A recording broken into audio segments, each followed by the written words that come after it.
स्वागत है आप सभी को love is indivisible by twins के एपिसोड नंबर 6 में। एपिसोड के स्टार्टिंग में हम देखते हैं नाउरी क्लास के बाहर खड़े होकर जून को देख रही होती है और सोच रही होती है कि जून की रैंक उसकी रैंक से कम आई होगी क्योंकि उसकी रैंक थी 1। देन नाउरी जून के पास चली जाती है और कहती है तुम परेशान लग रहे हो, मैं समझ सकती हूँ तुम्हारी एग्जाम की रैंक ने तुम्हें चौंका दिया होगा। देन वो अपनी रैंक को दिखाते हुए कहती है पर कोई बात नहीं, अगर तुम चाहो तो मैं तुम्हें पढ़ा सकती हूँ। जून कहता है पर क्यों, मेरी रैंक भी 1 आया है। इस पर नाउरी हैरान होती है और जून की मार्कशीट को देखकर कहती है तुमने मुझे धोखा दिया, अगर तुम्हारी रैंक 1 आई थी तो तुम इतने उदास क्यों लग रहे थे, तुम मेरी दिल और दिमाग के साथ खेल रहे थे है ना। इतना कहकर वो यहाँ से जाने लगती है और जून भी उसे रोकने के लिए उसके पीछे पीछे जाने लगता है। आगे जून उसकी हाथ पकड़ के रोक देता है और कहता है आखिर तुम्हें हुआ क्या। नाउरी इस पर कहती है तुमने पढ़ाई में बहुत मेहनत की ताकि मैं तुम्हें मेरे साथ डेट में चलने के लिए ना कह पाऊँ। जून इस पर कहता है आखिर तुम्हें ऐसा क्यों लग रहा है, तुमने कहा था कि तुम पूरी ताकत से काम कर रहे हो इसलिए मैं भी इसके लिए सीरियस हो गया, और अगर मैं ऐसा ना करता तो फिर तुम नाराज हो जाती। जिस पर नाउरी भी कहती है हाँ ये सही बात है। जून आगे कहता है और अगर तुम्हें लग रहा होगा कि मैं रूमी के पास वापस चला जाऊंगा तो ऐसा नहीं है। तभी नाउरी रूमी को जून के पीछे जाते हुए देखती है और वो जून से कहती है तुम मेरे पीठ पीछे रूमी के पास वापस तो नहीं जाओगे ना। जिस पर जून कहता है बिल्कुल नहीं। नाउरी कहती है अगर तुम चाहते हो मैं तुम पर भरोसा करूँ तो तुम मुझे अभी और यहीं पर गले लगाओ। इस पर जून हैरान होता है और कहता है आखिर तुम ये क्या कह रहे हो। नाउरी इस पर गुस्से में कहती है तो ठीक है मैं जा रही हूँ। तभी जून उसे रोक देता है और उससे गले मिलता है। इस पर नाउरी काफी खुश हो जाती है। यहाँ पर सभी लोग उन दोनों को देख रहे होते हैं और रूमी भी उन दोनों को देख लेती है। नेक्स्ट हम बाद में देखते हैं रूमी जून को खींचते हुए यहाँ पर ले आती है और जून से कहती है आखिर वो सब क्या था। जून कहता है नाउरी ने मुझे ऐसा करने के लिए कहा, उसने मुझसे कहा कि अगर मैं चाहता हूँ कि वो मुझ पर भरोसा करे तो मुझे ऐसा करना होगा। रूमी कहती है तुम्हारा मतलब क्या है, आखिर क्यों तुम्हें ऐसा करना पड़ा, तुम नाउरी को उसकी मर्जी से काम करने दे रहे हो, तुम हमेशा ऐसा करते हो और मेरे बारे में क्या। जून इस पर हैरान होता है और कहता है क्या कहा। रूमी इस पर कहते मुझे भी एक चाहिए। जून इस पर कहता है आखिर ये बात कहाँ से आई। रूमी गले मिलने के लिए आगे बढ़ती है और कहती है जल्दी करो, ऐसा सोचो कि बास्केटबॉल मैच में तुम मेरी हौसला बढ़ाने के लिए ऐसा कर रहे हो। जून कहता है ठीक है पर मेरी तरफ ऐसे मत देखो। दिन वो उससे गले मिलता है। आगे जून कहता है तुम बास्केटबॉल की फास्ट टीम में वापस आ गई हो है ना। रूमी कहते है सिर्फ इतना ही नहीं, मैं स्टार्टिंग लाइनअप में भी हूँ। जून कहता है ये तो बहुत ही बढ़िया है, मैं वीकेंड में तुम्हें चीयर करने के लिए जाऊंगा। रूमी इस पर उसे थैंक यू कहती है। आगे वो जून से कहती है क्या तुम मामा मिया सीना को जानते हो। दिन में नेक्स्ट सीन दिखाया जाता है। यहाँ पर एक लड़की जून के क्लासरूम में आके जून को पुकार रही होती है और उसे ढूंढ रही होती है। ये देखकर टोयोसी जून को कहता है क्या वो तुम्हें बुला रही है, क्या तुम मामा मिया को जानते हो। और यहाँ पर मामा मिया अभी भी जून को ढूंढ रही होती है और कुछ लड़कियों के पास जाकर कहती है जून कहाँ है। तभी जून उससे कहता है शांत हो जाओ। इस पर मामा मिया जून के हाथ को पकड़ के कहती है अगर तुम यहाँ पर हो तो मुझे जवाब क्यों नहीं दे रहे थे। देन वो जून को अपने साथ लेके जाने लगती है और ये देखकर टोयोसी का मुंह खुला का खुला रह जाता है। नेक्स्ट हम देखते हैं मामा मिया जून को लेके जा रही होती है और जून उससे कहता है आखिर तुम्हें क्या चाहिए। और हमें यहाँ पर पता चलता है ये सब रूमी की वजह से हो रहा है। मामा मिया इस पर कहते हैं मुझे लगा कि रूमी ने तुम्हें इसके बारे में पहले ही बता दी होगी, असल में मैं चाहती हूँ कि तुम मेरे ट्यूटर बन जाओ। तभी हमें पास्ट का सीन दिखाया जाता है जहाँ पर जून रूमी को कह रहा होता है अम्मा मिया सीना से मैं कभी बात तो नहीं किया पर मैं जानता हूँ वो कौन है, वो एक फ्लैसी गर्ल है जो कि शायद मॉडल या फिर कुछ और है। रूमी कहते हैं हाँ और वो चाहती है कि तुम उसे पढ़ाओ। तभी रूमी को वॉलीबॉल प्रैक्टिस के लिए कॉल आती है इसलिए वो जून को ज्यादा कुछ ना कह पाके चली जाती है। और यहाँ पर प्रेजेंट में जून सीना से कहता है नहीं वो मुझे कुछ भी डिटेल में नहीं कही थी, लेकिन तुम्हें पढ़ाने के लिए किसी और से पूछना चाहिए। सीना कहती है हम इसके बारे में स्कूल के बाद में बात करेंगे। इतना कहकर वो यहाँ से चली जाती है। नेक्स्ट जून यहाँ पर अपने क्लासरूम में वापस आ जाता है और यहाँ पर जून का और एक दोस्त होता है जो कि टोयोसीज का मजाक उड़ा रहा होता है। आगे टोयोसीज उससे कहता है आखिर तुम यहाँ पर क्या कर रहे हो, तुम तो लंच के लिए अक्सर कैफेटेरिया जाते हो ना। इस पर उसका दोस्त कहता है पर आज मेरा कैफेटेरिया में खाने का मन नहीं है। आगे वो जून को कहता है मैंने सुना कि तुमने नाउरी को चुने हो। जिस पर जून कहता है नहीं ऐसी कोई भी बात नहीं है। आगे टोयोसीज जून को कहता है आखिर सीना तुम्हें क्यों बुला रही थी। जून कहता है वो चाहते थे कि मैं उसकी ट्यूटर बनूं। टोयोसीज कहता है और तुमने क्या डिसाइड किया।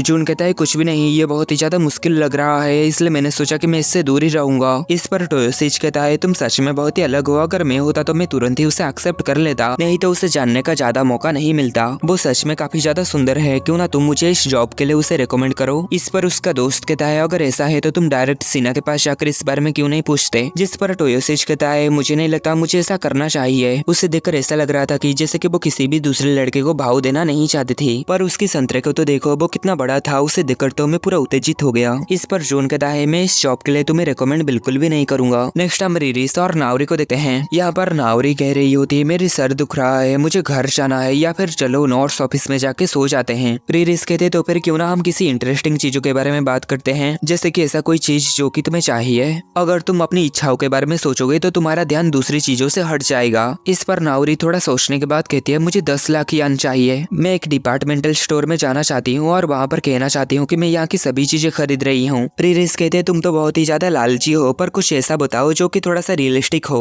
नाउरी कहते हैं रियलिस्टिक यानी ऐसी चीजें है ना जो कि 10,000 यान के बीच में आ जाए। तो फिर मुझे कुछ कपड़े और कॉस्मेटिक्स चाहिए। रिरिस कहते हैं हाँ सुनने में अच्छा लगता है, और मुझे एक पर्स चाहिए। नाउरी कहते हैं पर तुम जो पर्स दिखा रही हो उनकी दाम बहुत ज्यादा है, पर हो सकता है कि जब तुम कॉलेज जाओ तब तुम्हारा बॉयफ्रेंड मजदूरी करके तुम्हारे लिए खरीद दे। रिरिस कहते हैं ओ तो तुम्हें ऐसा लगता है, और अब तुम्हें कैसा लग रहा है? क्या इस तरीके की बातें करने से थोड़ा सा मजा आया? नाउरी कहते हैं हाँ मुझे बहुत बेहतर महसूस हो रहा है। रिरिस कहती है आगे तुम्हारा बर्थडे भी आ रहा है ना, क्या हम इसे एक साथ सेलिब्रेट करें? इस पर नाउरी खुश हो जाती है और कहती है हाँ तुम बहुत ही अच्छी हो, आई लव यू रिरिस, और चलो शादी करते हैं। इस पर रिरिस कहते हैं माफ करना पर मैं नहीं चाहती कि तुम हमेशा मेरे साथ चिपके रहो। नाउरी कहते हैं आखिर तुम्हारा क्या मतलब है, क्या मैं चिपकू हूँ? देन वो कहते आई हेट यू, जिस पर रिरिस हंसती है और कहते हैं माफ करना। नाउरी कहते तो क्या तुम सच में मेरे साथ मेरी बर्थडे बनाने जा रही हो? नेक्स्ट हम देखते हैं रूमी जून का दोस्त के पास आकर कहती है जून कहाँ है, जिस पर जून का दोस्त कहता है शायद वो बाथरूम गया हुआ है। और आगे हमें इन दोनों की बातों से पता चलता है ये लड़का भी वॉलीबॉल खेलता है। आगे रूमी जून से बात करने के लिए चली जाती है। देन हमें पास्ट का सीन दिखाया जाता है जब रूमी एक्सरसाइज करते हुए सीना के साथ फोन में बात कर रही थी। सीना रूमी को कहती है क्या मैं तुम्हारे बहन को मुझे पढ़ाने के लिए कह सकती हूँ, वो तो बहुत ही ज्यादा स्मार्ट है ना? रूमी इस पर कहती है मुझे नहीं लगता ऐसा होगा, वो बिल्कुल भी एक अच्छी टीचर नहीं है, मुझे लगता है जून इसके लिए उससे काफी ज्यादा अच्छा है। जून के नाम सुनते ही सीना जल्दी से हाँ कह देती है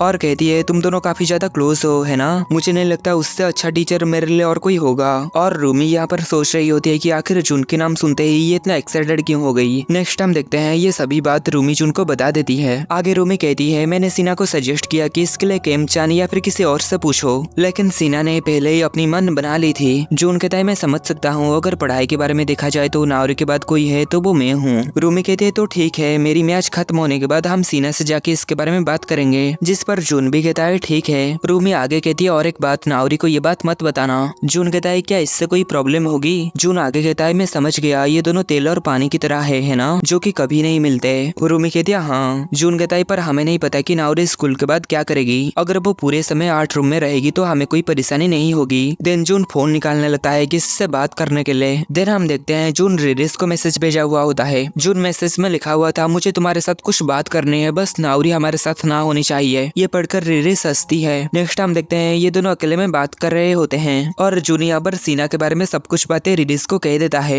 रिरिस इस पर कहती है तो तुमने मुझे इसलिए यहाँ पर बुलाया, पर ये कोई भी खास बात नहीं है, मैं कोई ज्यादा ही गड़बड़ या फिर कोई अश्लील चीजों की उम्मीद कर रही थी। जून उससे कहता है तुम मेरा काम करोगे या नहीं? रिरिस कहते हैं जरूर, मैं तुम्हारे लिए नाउरी की ध्यान भटकाते रहूंगी और मैं उसे आर्ट क्लब में घूमने के लिए कहूंगी। जून कहता है मुझे ये जानकर खुशी हुई। आगे रिरिस कहती है और इसका अलावा मेरी राय है कि तुम सीना को पढ़ाओ। जून कहते हैं आखिर मैं ऐसा क्यों करूं? रिरिस कहते हैं तुम लड़कियों के साथ ज्यादा बातें नहीं करते, पर वो एक मॉडल है और उसकी शक्ल और संतरे भी काफी अच्छे हैं। जून इस पर कहता है ये टोयोसीज के लिए एक अच्छा चॉइस हो सकता है, पर मुझे इससे कुछ भी नहीं मिलेगा। स्कूल के बाद मेरे लिए मेरा टाइम ही बहुत मायने रखता है। रिरिस कहते तुमने फिलहाल उन दोनों ट्विंस की चिंता करना छोड़ दिए हो, लेकिन तुम उन्हें अपने दिमाग से नहीं निकाल सकते है ना, इसलिए अगर तुम किसी अलग तरीके की लड़की के साथ समय बिताओगे तो तुम्हें खुद के बारे में कुछ नया पता चल सकता है। जून कहता है तुम तो बस माहौल बिगाड़ना चाहती हो। इस पर रिरिस हंसती है। जून कहता है मेरे लिए क्या अच्छा हो सकता है क्या नहीं, इसके बारे में सोचने के बजाय मेरे पास और भी बहुत सारे काम है। रिरिस कहते बहुत बढ़िया, मैं तुम्हारी एक मदद करना चाहती हूँ। देन वो आगे कहती है तुम्हें पता तो है ना नाउरी की बर्थडे इसी महीने आने वाली है, तुम हर साल की तरह इस साल भी उसे कुछ देने वाले हो है ना? जून कहता है हाँ, सिर्फ इसलिए कि हम सदियों से ये चीज करते आ रहे हैं और कभी भी ये नहीं समझ पाए कि कब रुकना है। रिरिस कहते ये अच्छी बात है कि तुम अपने बचपन के सपनों को जिंदा रख रहे हो, तो फिर क्या तुमने सोचा कि तुम उसे क्या गिफ्ट दोगे? जून कहता है नहीं, मैं फिलहाल कुछ अच्छा ढूंढने की कोशिश कर रहा हूँ। रिरिस कहते मुझे पता था और यहीं पर मैं तुम्हारी मदद करूंगी, मैं ये जानने की कोशिश करूंगी कि उसे इस समय सबसे ज्यादा क्या चाहिए। जून कहता है हाँ, ये तो बहुत ही अच्छा आइडिया है। नेक्स्ट हम रूमी को देखते हैं, उसकी मैच खत्म हो चुकी थी। उसके पास खड़ी हुई लड़की कहती है क्या तुम ठीक हो रूमी? असल में यही वो लड़की है जिससे टकरा के रूमी पिछली बार गिर गई थी। रूमी इस पर कहती है मैं कितनी बार बताऊं, मैं पूरी तरीके से ठीक हो चुकी हूँ और वैसे भी मैं खुद की वजह से ही गिरी थी, तुम्हें इसके लिए खुद को दोष देने की जरूरत नहीं। आगे वो लड़की भी ये सुनकर थोड़ी सी खुश हो जाती है। आगे वहाँ पर खड़ी हुई बाकी सभी लड़कियां कहने लगती है तुम्हारी जून के साथ रिश्ते की वजह से तुम थोड़ी सी डिप्रेस में चली गई थी है ना,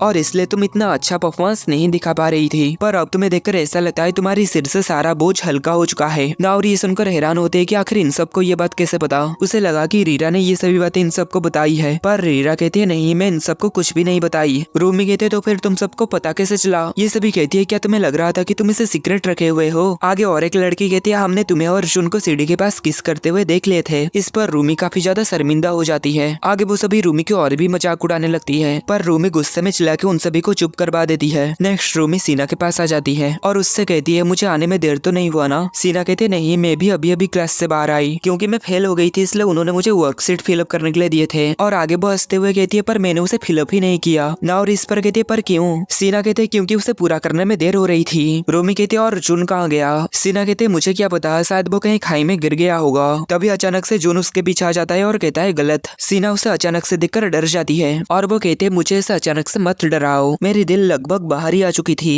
जुन कहता है खैर अब हम क्या करने वाले हैं? सीना कहते हैं चलो डिनर करते हुए बात करते हैं। रूमी कहते हैं मुझे इससे कोई दिक्कत नहीं है, और तुम्हें जुन? जुन कहता है आखिर हमें उसके साथ खाना क्यों खाना है? इस पर रूमी जुन के कान में कहती है उसके पापा उसके पास नहीं रहते हैं और उसकी मॉम भी कभी कभार ही घर पर आती है, इसलिए चलो उसका साथ लेते हैं। जुन कहता है ठीक है, और वो सीना से कहता है तो फिर हम कहाँ चलेंगे? तभी रूमी कहती है कोई भी सस्ती सी जगह चल जाएगी। सीना कहती है अगर ऐसा है तो क्यों ना हम मेरे घर चलते हैं। देन वो जुन के हाथ को पकड़ के उसे अपने साथ लेके जाने लगती है। नेक्स्ट हम देखते हैं ये दोनों जब स्कूल से निकलने वाले होते हैं तभी रिरिस रुक जाती है और कहती है मैं कुछ भूल गई हूँ। नावरी कहती तो फिर जाओ और उसे ले आओ, मैं तुम्हारी इंतजार कर रही हूँ। पर रिरिस कहते नहीं तुम भी मेरे साथ आओ, अंदर बहुत अंधेरा है और डरावना भी। नावरी कहते ठीक है मैं तुम्हारे साथ हूँ। रिरिस आगे कहती है मैं अपनी फोन की बैटरी अंदर छोड़ आई हूँ। आगे ये दोनों अंदर जाते हुए इनकी मुलाकात टोयोसिज से होती है। टोयोसिज इन दोनों को देखकर कहता है आखिर तुम दोनों अब तक यहाँ पर क्या कर रहे हो? नावरी उसे देखकर कहती है क्या जुन तुम्हारे साथ नहीं है? टोयोसिज कहता है वो तो पहले से ही चला गया है, शायद लंच के वक्त जो हुआ ये सब उससे रिलेटेड है। तभी टोयोसिज रुक जाता है और आगे नहीं कहता।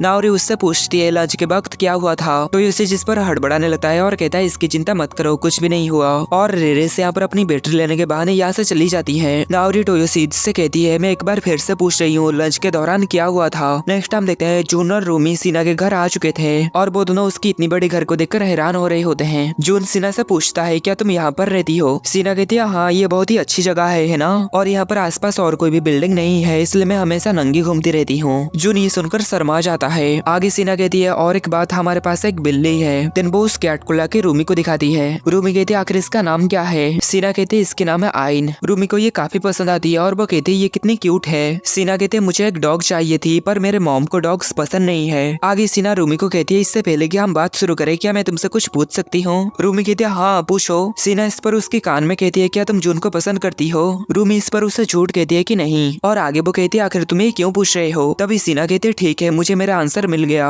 देन वो उन दोनों को कहती है चलो डिनर करने के लिए चलते हैं। तभी जून कहता है तुम्हारे ट्यूटर बनने के बाद के बारे में क्या? सीना कहती है पहले हमें खाना खा लेना चाहिए क्योंकि तुम्हें बहुत भूख लगी होगी। और आगे वो जून से कहती है क्या मैं तुम्हें जैकी बुला सकती हूँ या फिर मैं तुम्हें जून बुलाऊं? जून कहता है तुम्हें जो अच्छा लगे बुलाओ। सीना कहती है जैकी क्या तुम मेरी क्यूटनेस को देखकर उत्तेजित हो गए? जून इस पर शर्माने लगता है और ऐसे ही वो जून को और भी चिढ़ाने लगती है। तभी रूमी कहती है मजाक बंद करो। तभी जून यहाँ से जाने के लिए उठता है लेकिन तभी सीना उसे धक्का देकर नीचे बिठा देती है और कहते हैं कहीं भी मत जाओ, जब तक खाना तैयार ना हो जाए यहीं पर चुपचाप बैठे रहो। नेक्स्ट हम देखते हैं टोयोसिज सीना के बारे में नावरी को कह देता है और कह देता है कि सीना चाहती है कि जून उसे पढ़ाए। नावरी कहती है क्या तुम उसी सीना के बारे में कह रहे हो जो कि खुद को स्कूल की क्वीन मानती है? तभी रिरिस कहती है थोड़ा सा धीरे कहो। नावरी आगे कहती है वो तो तुम जैसे बेवकूफ लड़कों के सामने अपनी क्लीवेज दिखाती रहती है, वो तो एक क्लासलेस मॉडल बनने की चाहत रखने वाले कुतिया है। और वो जून ने क्या किया, क्या वो भी उसके साथ चला गया? और वो ऐसा कहते हुए काफी गुस्सा कर रही होती है। तभी टोयोसिज कहता है मुझे नहीं लगता जून उसे एक्सेप्ट करेगा। तभी नावरी जोर से ग्लास को टेबल के ऊपर पटकते हुए कहती है जाहिर है वो ऐसा नहीं करेगा, वो कभी भी ऐसा गंदगी में नहीं फंसेगा। नेक्स्ट हम देखते हैं ये तीनों खाना खा रहे होते हैं और ये खाना काफी ज्यादा बढ़िया बना हुआ होता है। रूमी कहती है मुझे पता नहीं था तुम इतनी अच्छी खाना बनाती हो। जून कहता है खाना तो ठीक है पर मुझे लगता है हम यहाँ पर किसी अलग काम के लिए आए थे। सीना कहते हैं ठीक है ट्यूटरिंग के बारे में बात करते हैं। और आगे वो जून से कहती है मैं मेकअप करने तक ही तुम्हारे हाथ में रहूंगी। जून कहता है पर मैं अभी तक ये नहीं कहा कि मैं तुम्हें पढ़ाऊंगा। सीना कहती है तो क्या इसका मतलब ये है कि अगर तुम मुझे पढ़ाते हो तो तुम ऐसा करोगे?